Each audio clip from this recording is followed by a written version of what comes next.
Hoy estamos. ¿Qué tal, amigos y amigas? Buenas tardes. Estamos nuevamente en otro programa más, ya el tercer programa de esta idea que se nos ha ocurrido, que es Camino a la Canonización, Testimonios del Pueblo. Así que hoy, gracias a todos los que ya se van a empezar a conectar, hoy hemos venido a la casa de María Clara y nos ha abierto las puertas para poder hablar sobre el testimonio de ella, la experiencia que ha tenido como Monseñor Romero a lo largo de la vida. ¿Qué tal, María Clara? Buenas tardes. Hola. Gracias por estar aquí.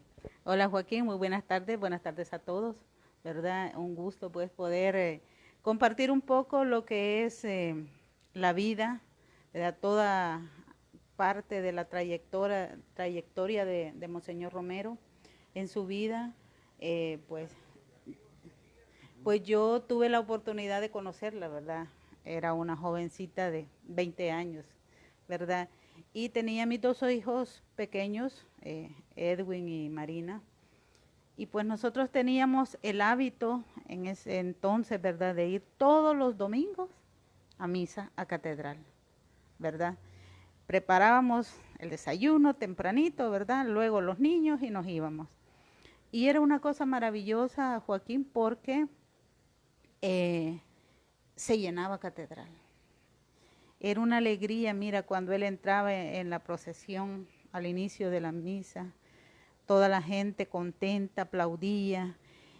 Y llegaba allí porque llegaba a escuchar la palabra de Dios, a escuchar, a tener un apoyo en esas palabras y también a conocer la realidad que estábamos viviendo en ese entonces.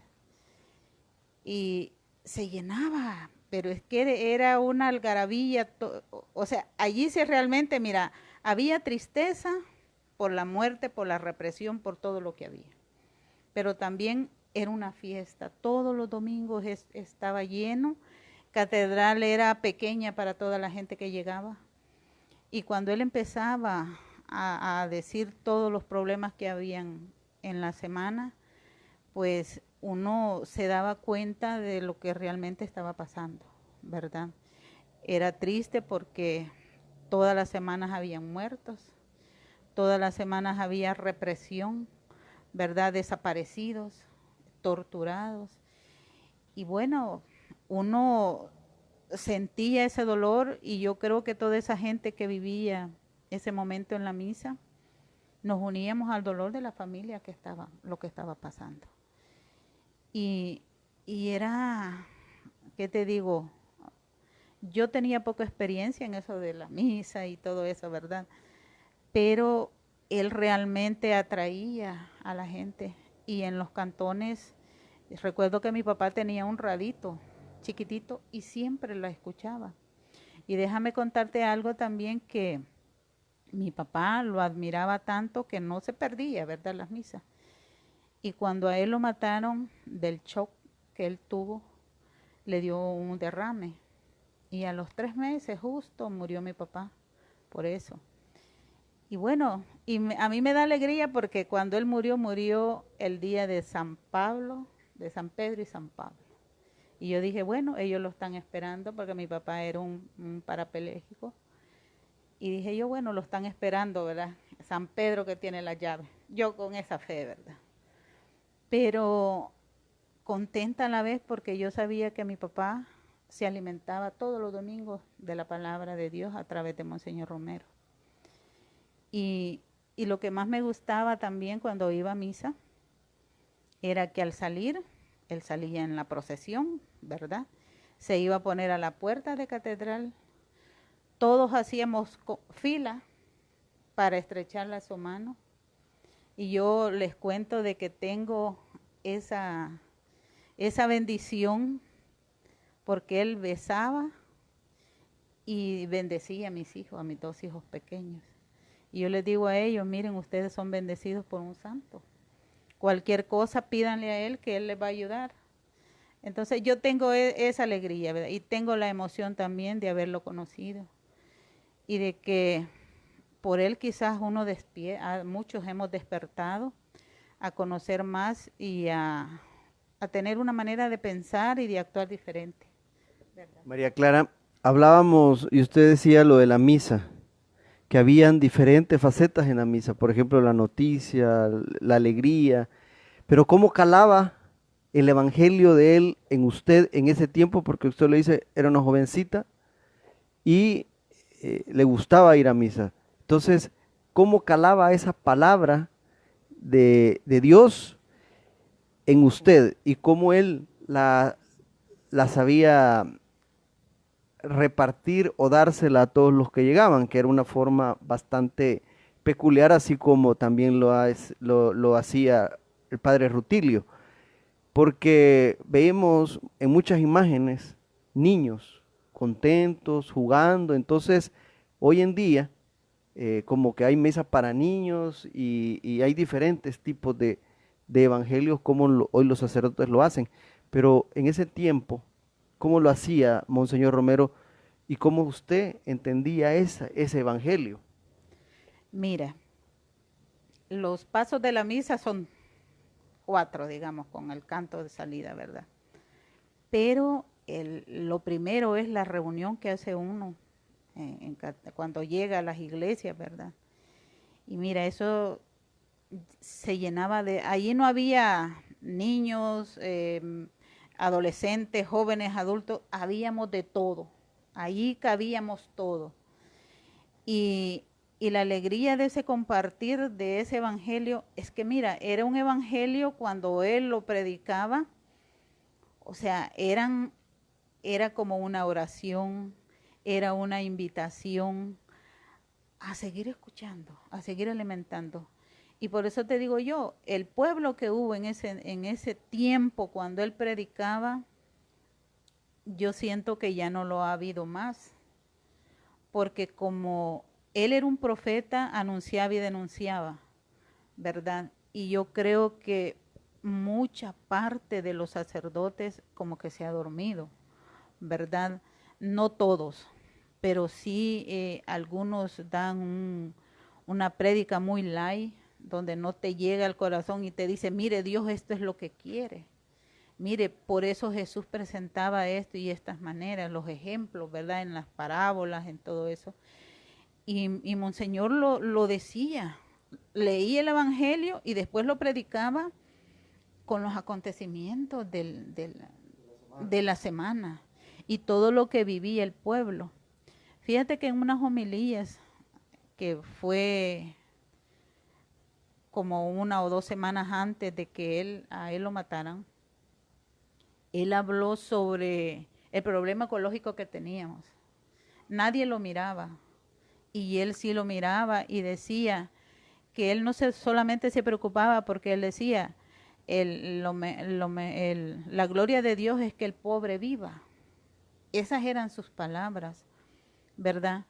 Pero también decía que teníamos que tener una armonía también con la naturaleza, porque hay una homilía que no me recuerdo la fecha en la que la dijo, cuando él denunciaba y decía de que de nada servían tantas carreteras, edificios y todo, pero todos iban manchadas con la sangre del pueblo y que el pueblo que ponía todo eso no lo iba a disfrutar, que el pueblo no lo utilizaba, sino que para otra gente, ¿verdad? Entonces, y él si hablaba de carreteras, era de romper cerros, ¿verdad?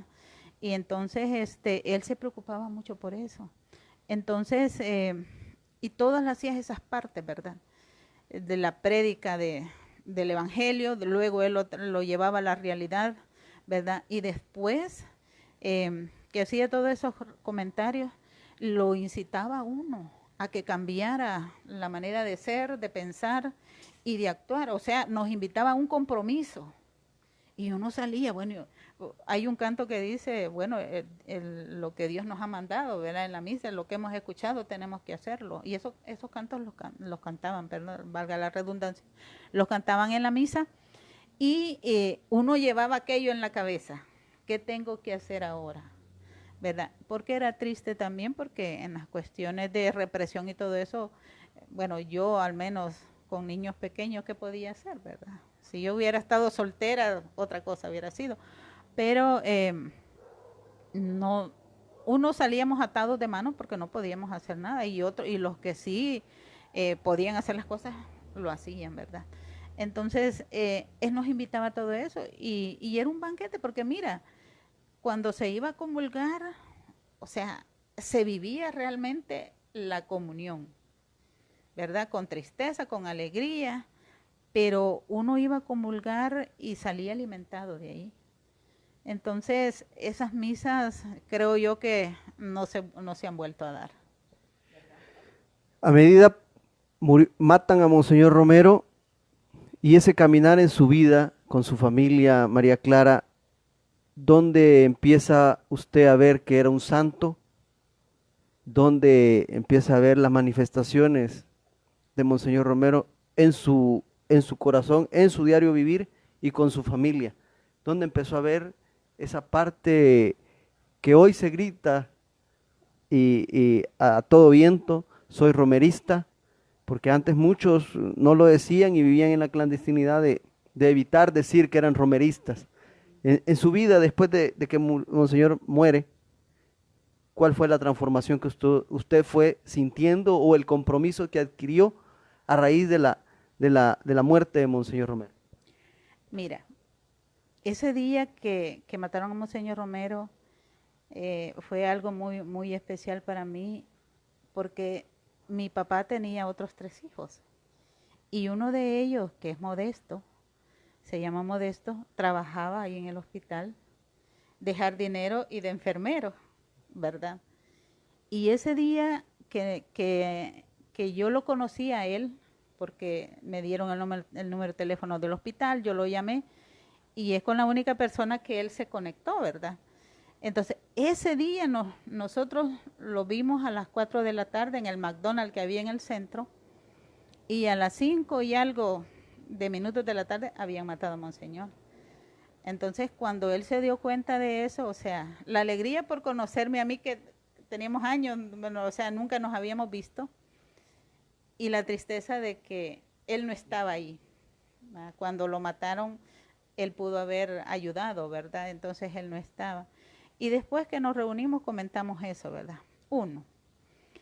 Y, y eso se lo debo a él, pues porque si no hubiera sabido que ahí estaba, yo no, jamás lo hubiera conocido también a mi hermano. Pero también el día de la ofensiva, nosotros en la pared siempre hemos tenido la Santa Cena, ¿verdad? Y como se escondía ese cuadro de la Santa Cena dentro, ¿verdad? Ahí envuelto en el cuadro. Y allí cayó una bala en el techo de mi casa y respingó en el cuadro. Entonces solo se rajó el vidrio y la bala cayó en la mesa y nosotros acabábamos de llegar. Entonces, y justo cuando yo rompí el cuadro para sacarlo, ¿verdad? Lo de las santas, los vidrios, ahí estaba la foto de Monseñor Romero. Entonces, eran indicios, señales que me daba a mí, como él mismo o la vida, ¿verdad? De que él realmente era un santo, ¿verdad? Entonces, fui caminando, ¿verdad? En las parroquias, conociendo más de él, leyendo libros, ¿verdad? Como el que tiene el padre que ya falleció, Mario Bernal, donde dice Apopa, y donde se hizo el gran discurso, algo así se llama. Le va a uno diciendo, mire, este es Monseñor, porque él habla mucho de Monseñor, cómo era él y todo eso. Y también conocí al que era el motorista de él, don Salvador. Nosotros trabajábamos, yo trabajaba a la par donde él tenía un negocio y él me platicaba mucho. Me decía que lo llevaba a veces a comer a las comunidades y que le gustaba mucho el requesón con frijoles y tortilla tostada y bueno, todas esas cosas. Entonces, como que Monseñor Romero estaba en mi camino, ¿verdad? Porque yo conocía gente de que había compartido mucho tiempo con él, porque don Salvador es padrino, Monseñor era padrino de los hijos de don Salvador. Y me decía, hoy fuimos a comer con el compadre, mi amigo, y soy el motorista de él, ¿verdad? Entonces yo digo, bueno, Monseñor Romero ha ido estando ahí. Entonces, a través de esos conocimientos, de esas señales, yo me he ido como un poco adentrando más, ¿verdad?, a lo que es la figura de Monseñor Romero. y cada cosita que sale de él, ¿verdad? Muchos que han estudiado sus homilías, ¿verdad? Y todo eso, su diario.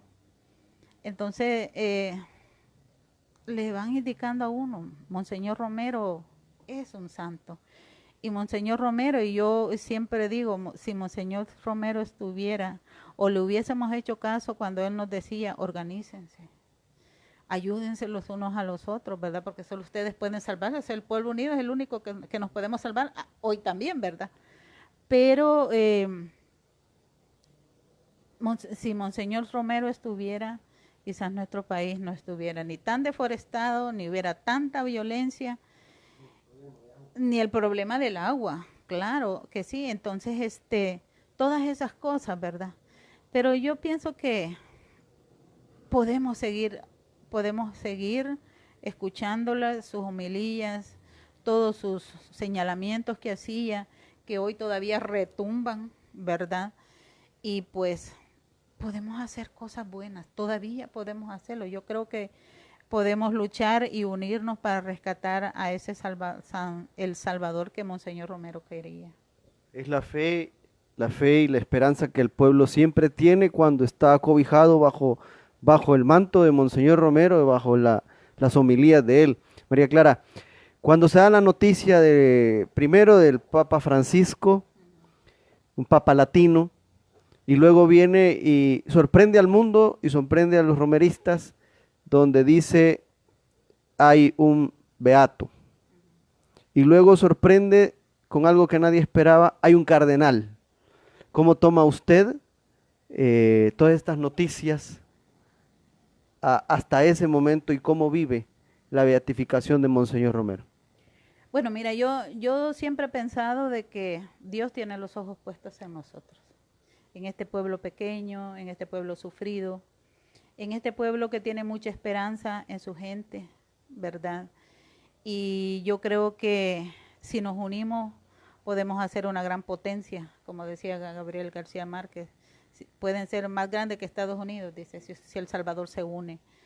Entonces, yo creo que Dios nos ama tanto, ¿verdad?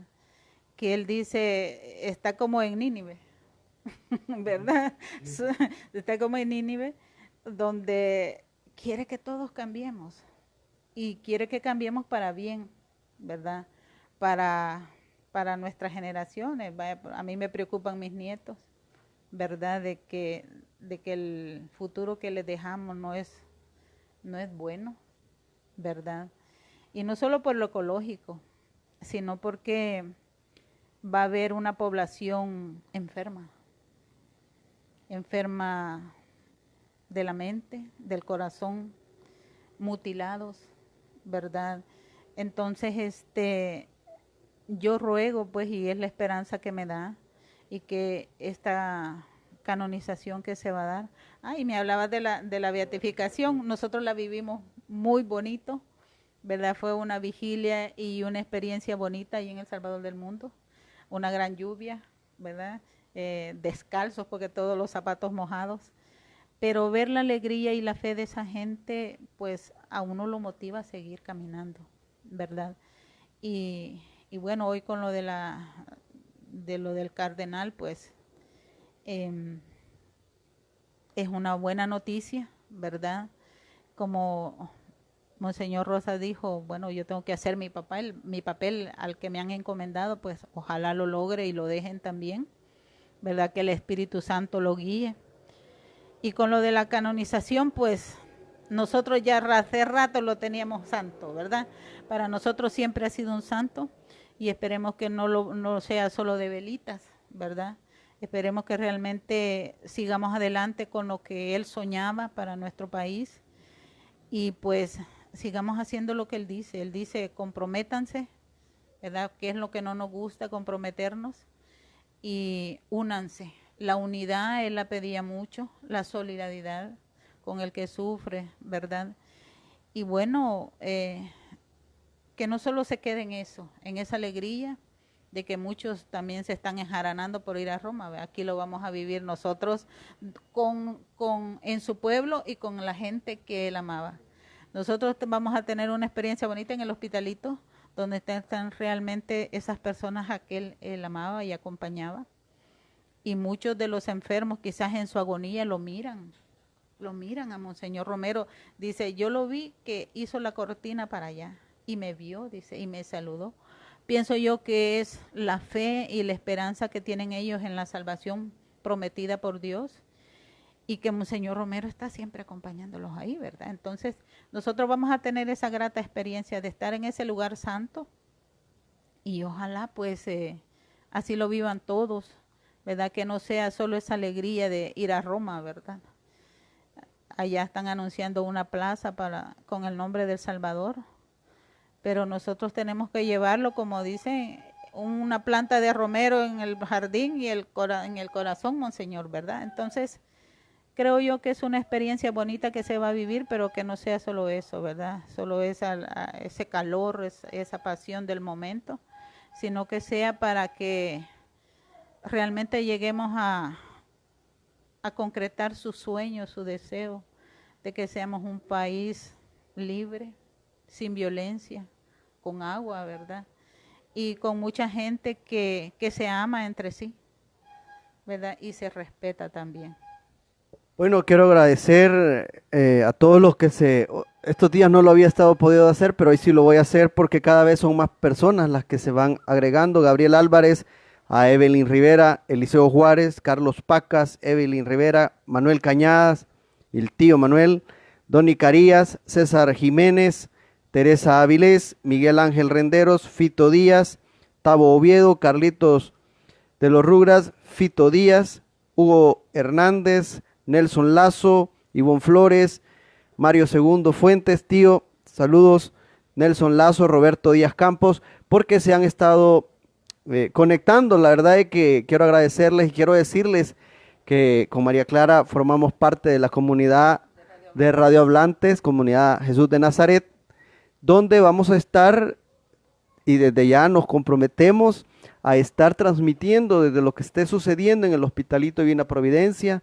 Voy a tomar este reto junto con ella de poder estar entrevistando y teniendo y dándoles hora con hora hasta llegar al camino que inicie allá en el Vaticano a las 2 de la mañana. Vamos a estar, no sé cómo vamos a aguantar, pero así lo vamos a hacer con fuerza, con cariño y por amor a todos ustedes que siempre están conectados. María Clara, me queda algo. ¿Qué es lo que debemos de cuidar los romeristas después de que sea ya proclamado santo? ¿Qué debemos de cuidar nosotros de Monseñor Romero? Bueno, que no se nos vaya a olvidar, ¿verdad? Uno, que no se nos vaya a olvidar y que siempre recordemos que Él es uno de nosotros. Monseñor es un hombre que vivió, que comió, ¿verdad? Que sonrió, lloró aquí en El Salvador, no en el cielo, aquí, con todos nosotros y con todos los que en el tiempo, en la época que Él vivió, que los acompañó a todas esas personas, a ese pueblo que sufrió. Allá andaba Él, Él olía oveja, ¿verdad? Entonces, que no se nos olvide eso, porque no podemos hacer lo mismo que se ha hecho y que no es que se compare, ¿verdad?, a Jesús de Nazaret, ¿verdad? Se nos olvida que ha sido un ser humano, ¿verdad? Y que es divino y es ser humano. Entonces, a Monseñor Romero igual. Él es un santo, pero ha sido un salvadoreño nuestro, ¿verdad? Y que, bueno, lo estamos compartiendo con todo el mundo, ¿verdad? Pero es nuestro. Y que no se nos vaya a olvidar que ha sido uno de nosotros y que nació allá en Ciudad Barrios. Decía Ignacio Yacuría en la misa de Nauca, con Monseñor Romero Dios pasó por El Salvador. No, es que todavía está. Y eso es la pregunta. Y hoy está pasando por nuestros corazones, Monseñor Romero, y Dios por medio de Monseñor Romero, está pasando por nuestros corazones, está pasando por nuestra tierra. Y está pasando con su espíritu, porque su espíritu nos lo ha dejado, y es un espíritu de lucha, de resistencia ante todas las adversidades. Y es un ejemplo que Él nos ha dado y luchó hasta morir, ¿verdad? Entonces, les invito a todos, pues, a que no lo olvidemos, que no nos olvidemos que es Monseñor Romero, un ser humano, un salvadoreño que comió frijoles y pupusas, ¿verdad? Y que saluda a sus hijos. Y que saluda a sus hijos. Bueno, y ya para finalizar, se nos fue ya rápido el tiempo, se va. Así que espero que mañana tener otro testimonio más. Gracias a Dios se van dando los testimonios de mis amigos que están en mi ambiente, en mi alrededor, que viven conmigo, que han estado conmigo y se están manifestando. Así que los testimonios no van a quedar perdidos como yo siempre pensé, sino que los vamos a hacer vivos y así es la forma de cómo yo quiero aportar un poco a toda nuestra sociedad, de que lo conozcan y que vean de que hay testimonios sencillos, humildes, de personas que son el pueblo. Así que hasta mañana, si Dios quiere, si usted quiere dar su testimonio, hábleme, comuniquémonos y veamos cómo podemos hacer, porque los testimonios y las experiencias de Monseñor Romero no deben de quedar allá, en el olvido, en el corazón, no, debemos de gritarlo a cuatro vientos que somos romeristas y que ya tenemos un santo a pocos días, a 11 días, 11 días para que esto sea allí y comprometernos que vamos a estar transmitiendo del Hospitalito Divina Providencia, primero Dios. Joaquín, otra cosa que también hay que tener claro, ¿verdad? Que la canonización es lo que la iglesia hace como legalmente, ¿verdad? Pero como Monseñor Romero, un santo, nosotros sabemos que siempre lo ha sido, ¿verdad? Y desde muchos años, nosotros, bueno, desde que andaba por las calles visitando a los enfermos, visitando a la gente humilde, desde entonces él es un santo para todos nosotros. Bueno, gracias y con esto nos despedimos y primero Dios mañana estaré conectándome con otro testimonio más. Gracias y hasta mañana si Dios quiere.